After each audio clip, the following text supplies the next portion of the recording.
하나님의 말씀은 누구나 다 받고 들을 수 있습니다. 그러나 그 말씀을 얼마나 잘 간수를 하느냐, 이게 관건이죠. 그래서 마태복음 13장에서는 이 하나님의 말씀을 어떻게 붙잡고 어떻게 이거를 간수하고 어떻게 이거를 통하여서 30배, 100배의 결실을 맺을 수 있겠냐, 여기에 대한 비유를 4가지 파트로 잘 표현을 하고 계십니다. 사람들 마음에 씨가 뿌려집니다. 말씀이 들려진다는 거예요. 말씀을 듣는다는 거예요. 말씀이 또한 들려지고 내가 하나님이 주시는 약속을 잡는 것입니다. 그런데 그 마음에 뿌려진 그 말씀의 씨를 빼앗겨 버리게 됩니다. 그걸 갖다가 길가밭이라 그렇게 얘기하는 겁니다. 사람들의 얘기 이거에서, 그래서 마음에 들어온 하나님의 말씀을 자꾸 빼앗겨 버리는 거예요. 전체로 계산하면 하나님께서는 엄청나게 우리에게 말씀을 주시는데 남는 것은 하나도 없어요. 그래서 하나님의 말씀이 기준이 되고 그것이 하나의 나무가 되고, 그래서 우리 마음속에 깊이 뿌리를 내림으로 열매를 당연히 거둬야 되는데 이 열매를 거두지를 못하는 거예요. 그래서 지금 많은 사람들이 말씀을 받고 말씀을 붙잡는다고 하지만 그 마음에 뿌려진 씨앗을 빼앗겨 버리고 있다. 간수를 못했다는 것이죠. 간수를 못한 정도가 아니고 새가 와서 짜먹었다, 마귀가 와서 그것을 뺏었다, 이 얘기는 뭡니까? 영적 싸움에서 졌다는 것입니다. 이게 길가밭입니다. 그리고 하나님의 말씀을 주시는 대로 즉시 받고 기쁨으로 그 말씀을 붙잡고 금방 뿌리를 내리지만은, 그러나 그 표층이 약하여서, 즉 하나님의 말씀은 진정으로 눈물로 진짜 믿음으로 받았는데 조금만 환난과 박해가 오면 뿌리가 없어서 그냥 흔들려 버린, 금방 넘어지는 것, 이것을 돌밭이다 그렇게 얘기했습니다.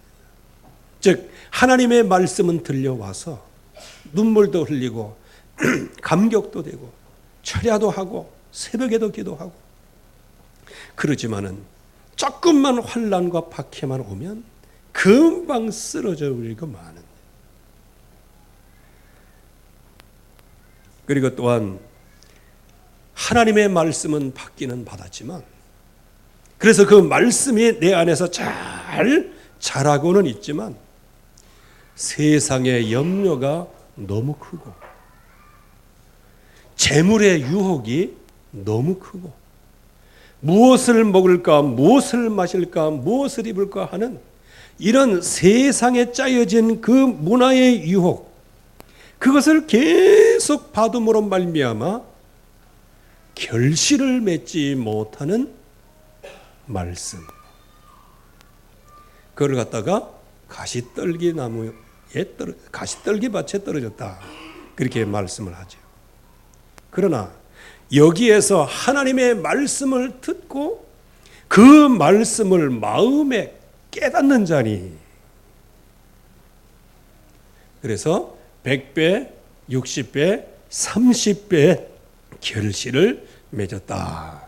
이게 바로 좋은 땅이다 그랬습니다. 여러분들, 우리는 예배에 대한 말씀을 잘 받으셔야 됩니다. 예배는 하나님이 여러분들을 부르셔서 하나님 앞에 우리가 나왔습니다. 우리를 부르실 때는 목적이 있어서 부르셨습니다. 우리를 부르실 때는 하나님이 하시고자 하시는 일이 있어서 우리를 부르셨습니다.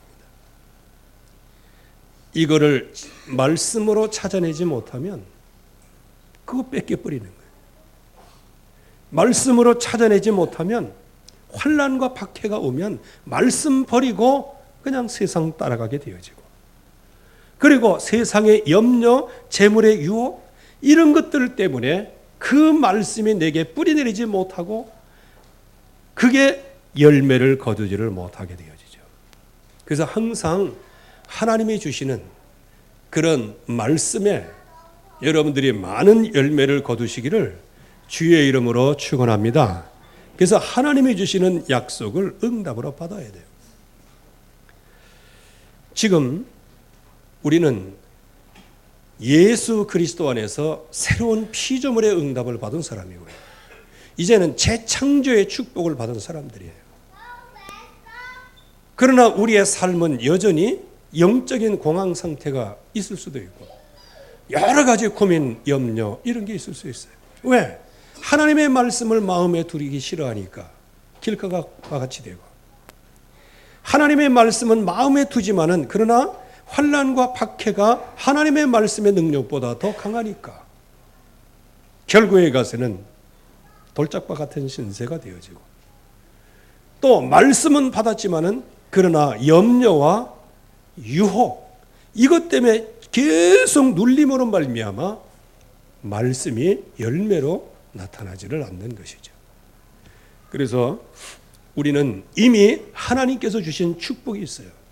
현장 살릴 전도자로 하나님이 우리를 부르셨습니다. 그러면 현장을 살리려고 하면 이제 새 틀이 있어야 되는데 그 새 틀이 예수는 그리스도다. 그래서 그 언약을 붙잡을 때 우리에게 이미 하나님 나라가 임해서 모든 사탄의 세력이 꺾이게 되고 꺾였고 내가 가는 현장의 흑암 권세가 꺾이게 되는 것이죠.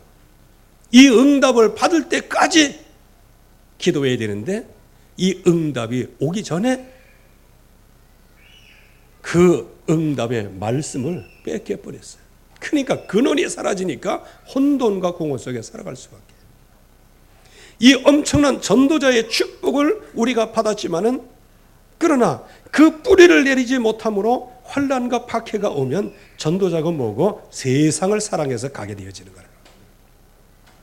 전도자의 이 엄청난 축복을 갖고 있음에도 불구하고 세상의 염려, 재물의 유혹 이런 것들이 너무 강력하게 역사함으로 결국에 가서는 열매를 거두지 못하도록 만드는.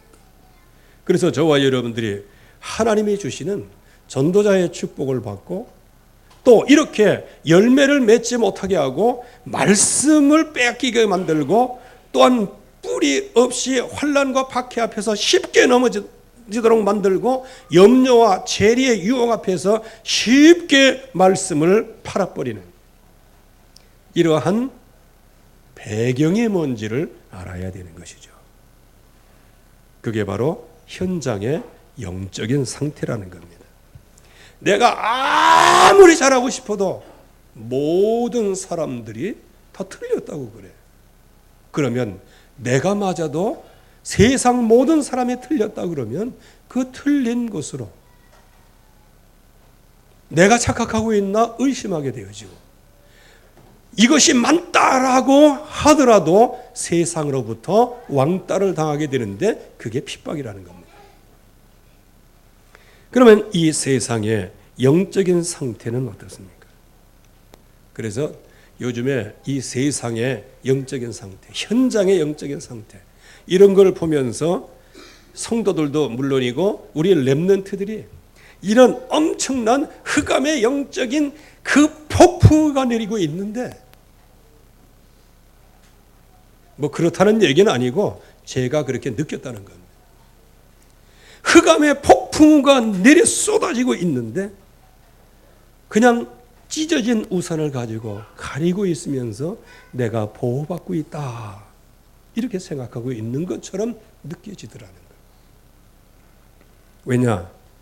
지금 이 땅의 상태는 흑암 세력이 그야말로 분을 품고 이 땅의 모든 사람들을 해치려고 지금 역사하고 있는 상태예요.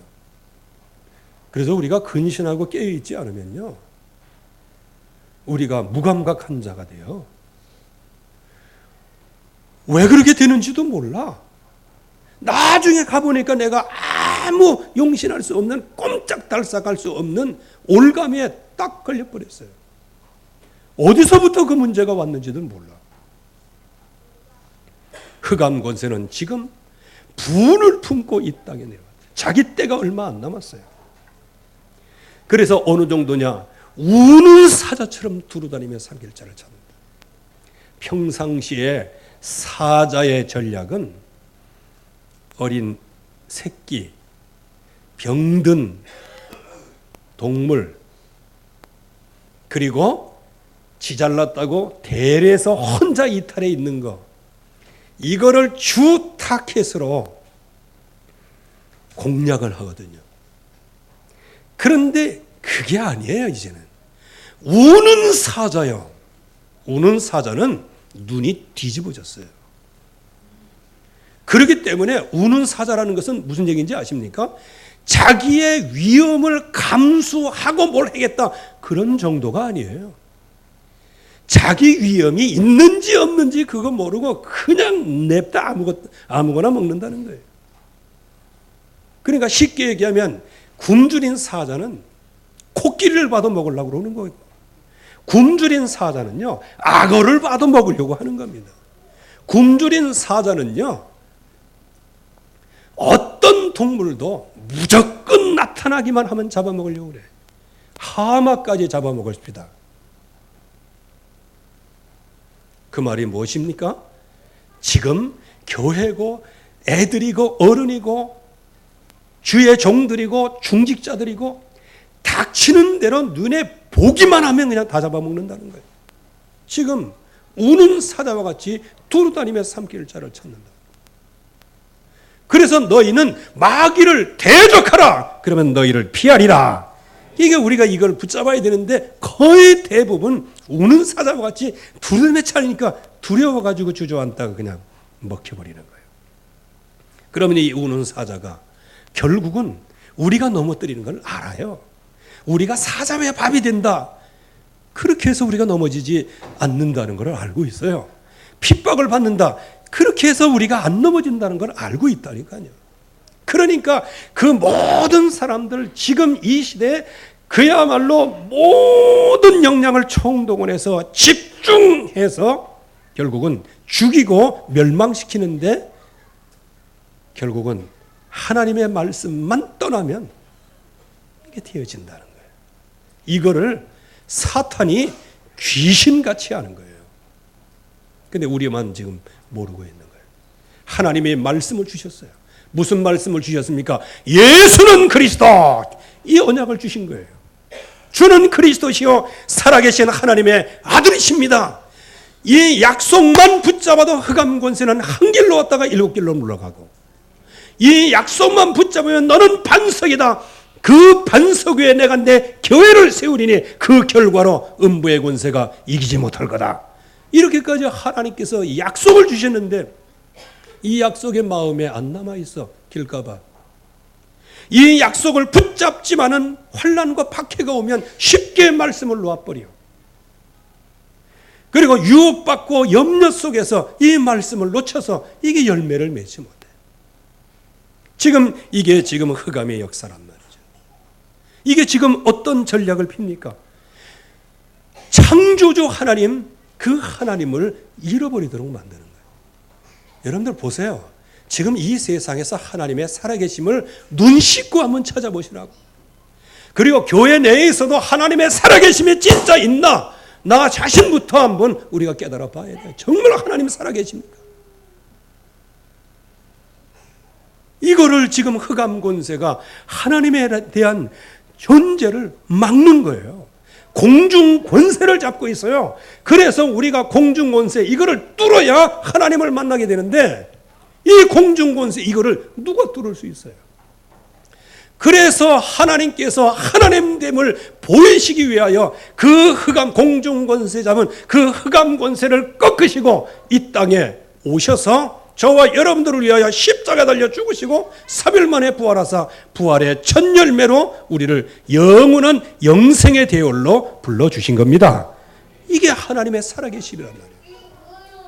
그래서 우리는 정말로 마음에 자존심이 있어야 돼. 자긍심이 있어야 돼. 영적인 자긍심.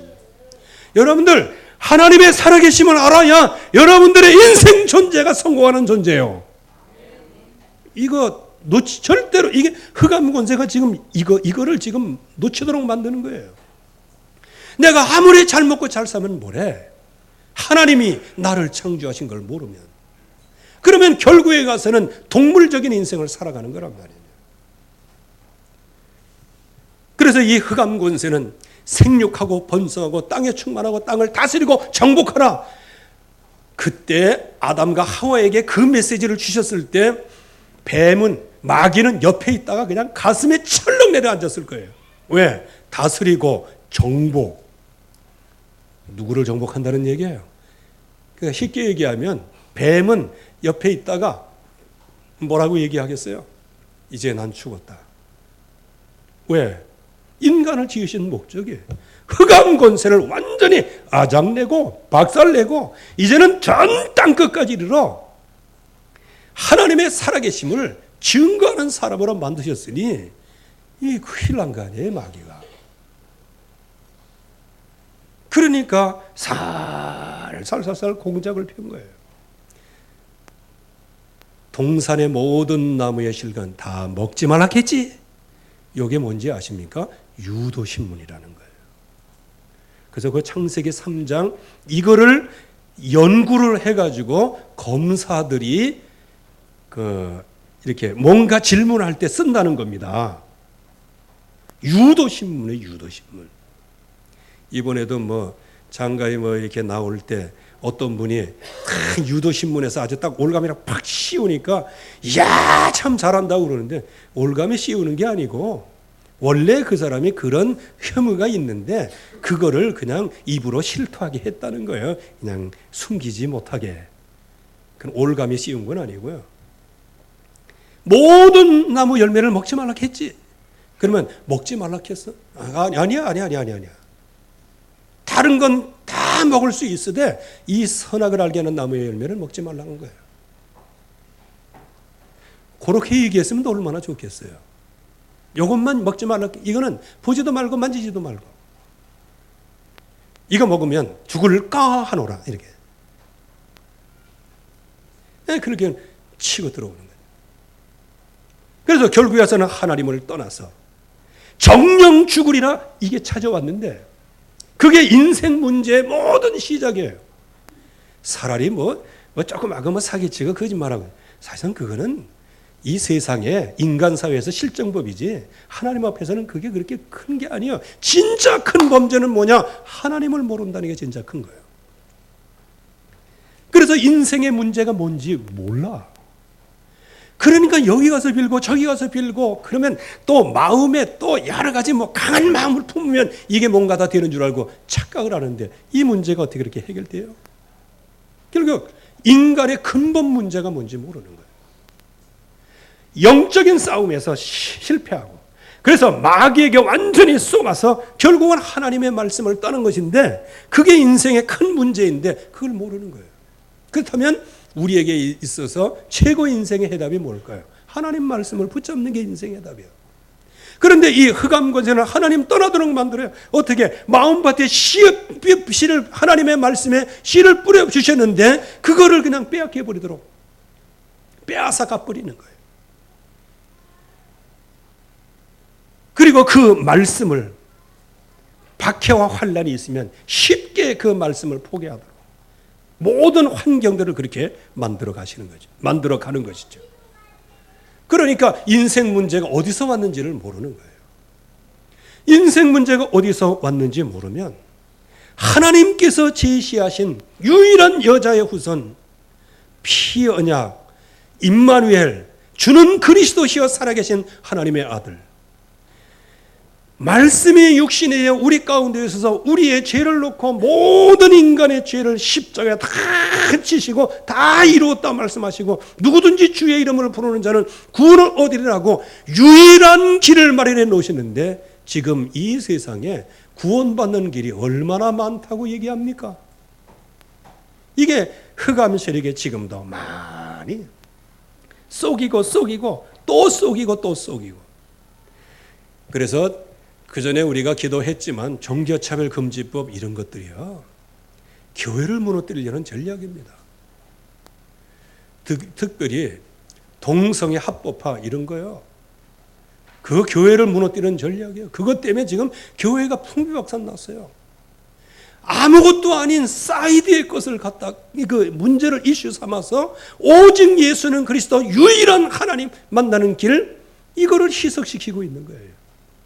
여러분들 이것저것 막 그 사상관 논쟁 거기에 너무 신경 쓰지 마세요. 우리가 붙잡아야 할 부분은 오직 우리를 위하여 십자가 달려 죽으시고 3일 만에 부활하사 우리의 부활의 첫 열매가 되신 예수는 그리스도뿐입니다. 그 약속을 우리가 그것만 붙잡아야 된다는 거예요. 그런데 이 흑암 권세는 결국에 가서는 이 언약 못 놓치게 만들고, 그래서 가죽 옷을 입어야 인생 전체를 정말로 주님의 옷을 입고 살아가서 정말로 현장에서 정말로 그리스도 증인으로 서 있는 것이 마땅함에도 불구하고 늘 뭘 먹을까, 무엇을 마실까, 무엇을 입을까, 여기에 폭 들어가서 이 문화 속에 깊이 들어가서 인생 사는 게 그냥 먹고 마시고 사는 인생이죠. 착각을 하는 거예요. 그런 인생은요, 결국에 와서는 나중에 그 태워가지고 다 갈아갖고 놓으면 한 줌의 흙으로 돌아가요. 한 줌의 흙으로 돌아가는 거, 그거를 위해서 그렇게 빼니를 바를래? 한 줌의 흙으로 돌아가는데 그거를 위해서 그렇게 그건 비판하는 건 아니고요. 손가락 단장도 다 해야 되고 얼굴도 다 단장도 다 해야 되고요. 왜? 혐오스러우면 안 되잖아요. 그러나 우리가 진짜 단장할 것은 그리스도 염치와 정절로 단장을 하는 거예요. 그래야 우리는 육신의 죄를 남기는 사람이 아니고 우리는 하나님이 주신 대로 내 이름을 창대케 하리라, 이름을 남기는 자예요. 여러분들의 이름이 창대케 되는 축복이 있기를 바랍니다. 그래서 결국에 와서는 목적이 뭐냐?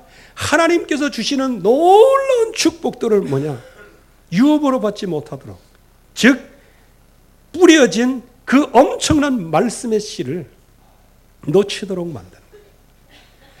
그래서 항상 배우나 진리에 이르지 못하도록, 열매를 맺지 못하도록, 그렇게 해서 환난과 박해, 또 여러 가지 재물의 유혹, 염려, 이런 것들 때문에 항상 배우지만 진리에 들어가지 못하도록, 열매를 맺지 못하도록 만들어요. 그렇게 해서 전도자로 하나님이 불러주셨는데 허탄한 길을, 자기 귀에 아주 좋은 얘기를 해주는 그 스승을 따라가고, 그래서 결국에 가서는 허탄한 이야기를 따라가도록 만드는 게 지금 현장의 영적 상태라는 거예요. 우리가 여기에 살고 있다는 거예요. 그래서 우리가 여기에 살고 있기에 우리의 모든 예틀을 빨리 벗어버려야 돼요. 왜? 이런 환경 속에서 우리가 살고 있는데 우리는 정작 누구냐? 예수 그리스도 안에서 새로운 피조물이 된 사람들이에요. 그래서 지금 현장에서 많은 하나님의 백성들이 인간 중심으로 믿고 있죠. 세례 요한식, 엘리야식, 에레미야식, 선지자식. 근데 세상 사람들은요, 세례 요한을 팔아먹는 거예요. 유명하니까 엘리야를 팔아먹는 거예요. 에레미야를 팔아먹고 그동안의 선지자들을 전부 다 팔아먹는 거예요. 이들이 정말로 추구하고 있는 게 뭐냐? 거짓 사회정의예요. 참 이름은 번들을 하고 말은 번들을 하지만 그러나 없어요. 제가 그 당을 비판하거나 그런 건 아닙니다. 정의당도 있더라고요. 그래갖고 신문에 보면 정의당이 아니고 불의당이다 이렇게 얘기한다고 그래요. 그리고 모든 게 공평하고 공정하고 기회가 큰 동안 지금 알고 보니까 내 수정만 균등하고 내 수정만 공평한 거예요. 그 외에는 모든 것들이 좀. 그래서 지금 이 세상의 틀을 보세요. 그야말로 거짓 사회정이에요. 그래서 우리 교회에서도요, 참 조심할 부분이 많이 있습니다. 뭐냐 하면 완전히 우상숭배했다가 돌아왔어요. 돌아와고 예수 그리스도 믿으니까 너무너무 좋아. 기도도 힘이 있고 말씀도 힘이 있고 눈이 번쩍번쩍하고. 그런데 그 사람을 전투복을 입혀갖고 제자로 삼아서 앞장 세운다. 그러면 그 사람이 말하는 거 다 맞아요. 왜? 내가 그 배경 속에 있었기 때문에. 그래서 이것도 맞고 이것도 맞고 이것도 맞고 이것도 맞고. 그런데 맹점이 하나 있어요. PR을 구분을 못해. 즉 적군과 아군을 잘 구분을 못해. 그래서 옛날에 전투하고 막 이렇게 할 때도 말이죠. 인민군복을 입고 딱 오잖아요. 그러면 초년병은 쫙 보고 있다 그냥 막 들이갈기는 거예요.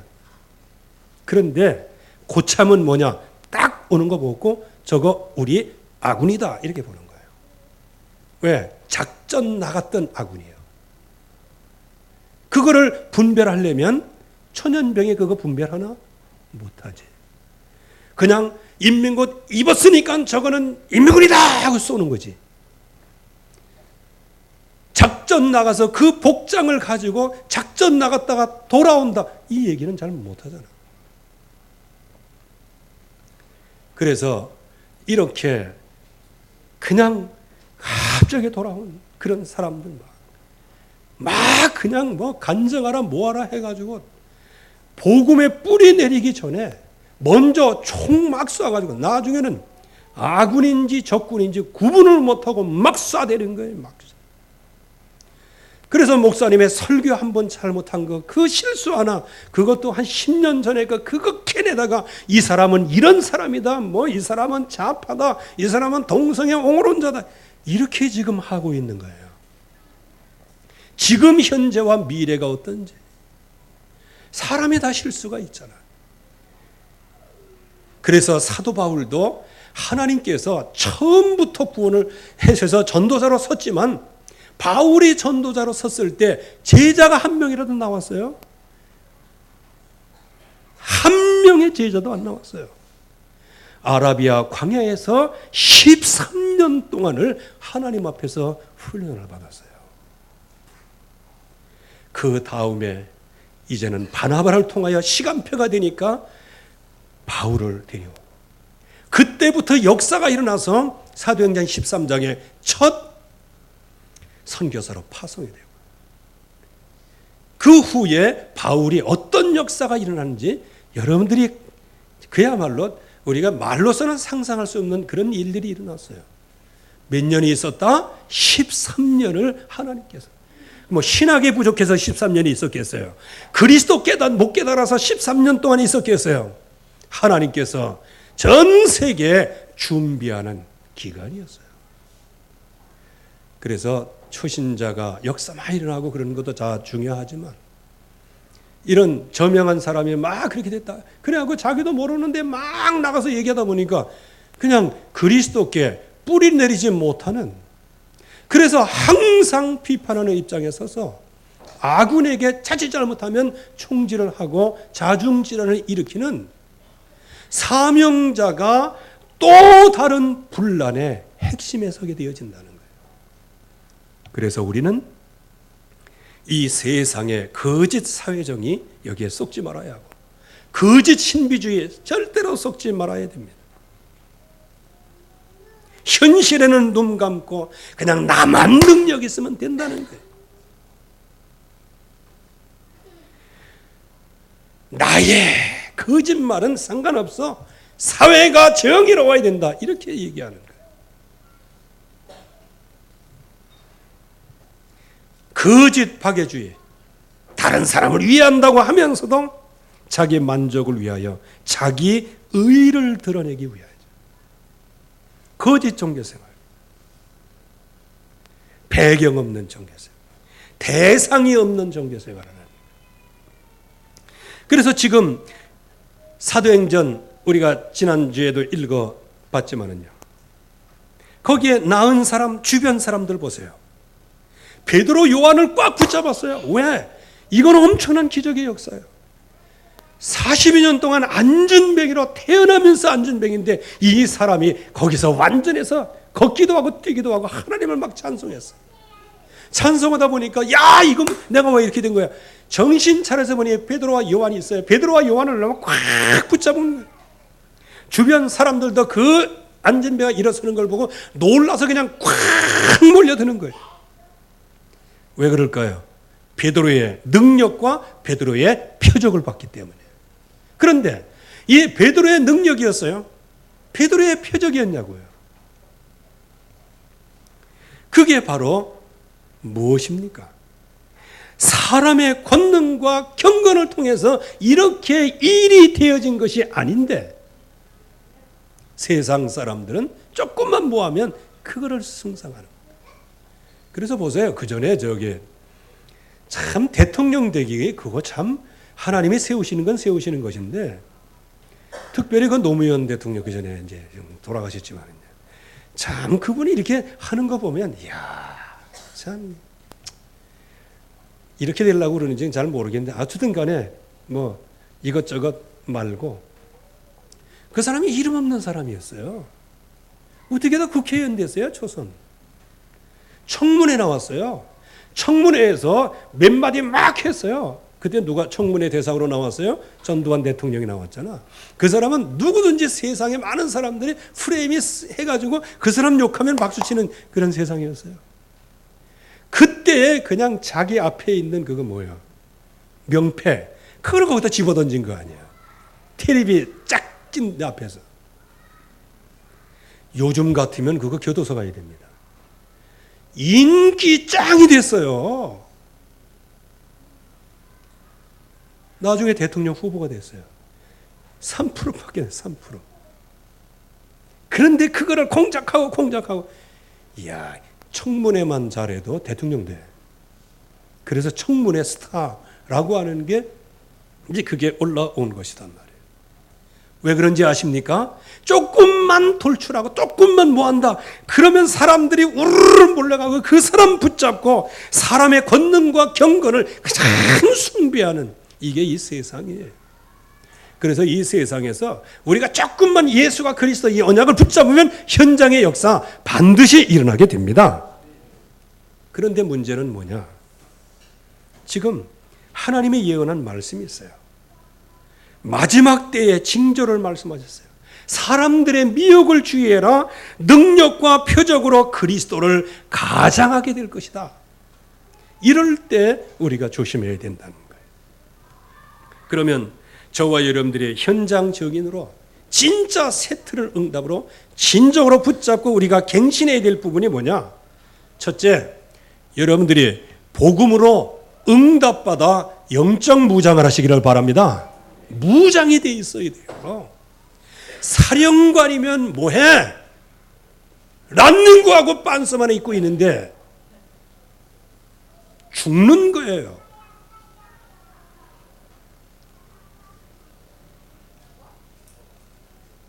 군인이면 뭐해?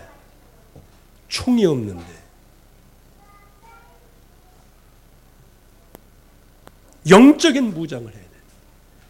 그래서 십자가에서 다 이루었다. 예수는 그리스도. 이걸로 마음속에 영적인 깊은 무장. 어느 정도 무장한 증거가 나와요? 나는 예수 그리스도와 함께 십자가에 못 박혔다. 그렇기 때문에 나는 내가 산 것이 아니라 내 안에 그리스도께서 나의 주인으로 살아계시다. 그래서 내가 앞으로 인생을 살아가는 것은 나를 사랑하사 자기 몸을 위해 자기 몸을 버리신 예수 그리스도를 믿는 믿음으로 살아가는 것이다.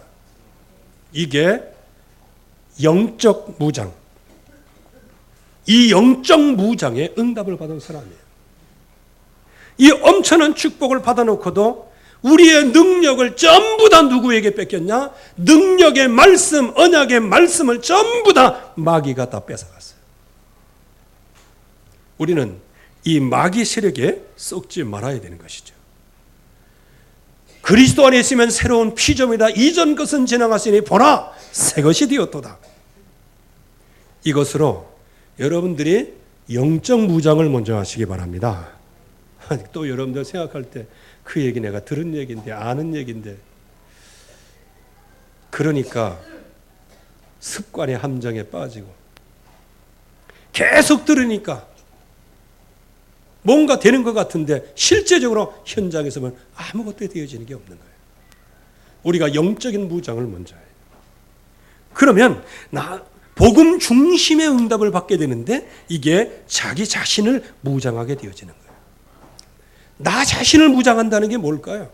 하나님의 나에게 주시는 그 능력을 내가 가로채지 아니하고, 이거는 이 일을 왜 놀랍게 여기느냐, 왜 우리를 주목하느냐, 우리의 개인의 능력과 경고 노릇한 것으로 왜 너희들을 착각하느냐, 이것을 바로 아는 게 자신의 영적인 무장이에요. 이때 오늘 말씀에 보면 복음의 증인으로 섭니다. 웬만한 사람 같으면 눈 지그시 감고 아니라니까, 그냥 그 눈 뜬 사람이 이 베드로와 요한을 잡았으니까 얼마나 감사하고 눈물 흘리겠어요. 그때 아니라니까, 주님이 하신 거야. 예? 그 앉은 명에게 귀에다 살살 대고 주님이 하신 거야. 이게 그게 아니란 말이에요. 그걸 갖다 교만하다는 거예요. 왜 우리를 주목하느냐? 그래서 우리는 복음 증인으로 이때 서야 되는데, 이때 증거를 가지고 무장을 해야 되는데, 그때 이 사람이 치유된 것은 너희가 십자가에 넘겨주고 빌라도가 예수 그리스도를 살려주려고 할 때 너희가 그거를 거부하고 생명의 주를 너희가 죽여서 십자가에 못 박하지 않았냐? 그 십자가에 못 박히신 주님은 하나님께서 죽은 자 가운데서 달리 살리시고 그 살리신 부활의 증인으로 우리가 서 있는 것이다. 그래서 그 이름을 증거했더니 이 사람이 믿고 치료를 받았고 그 하나님의 능력으로 말미암아 이 사람이 성하게 되었다.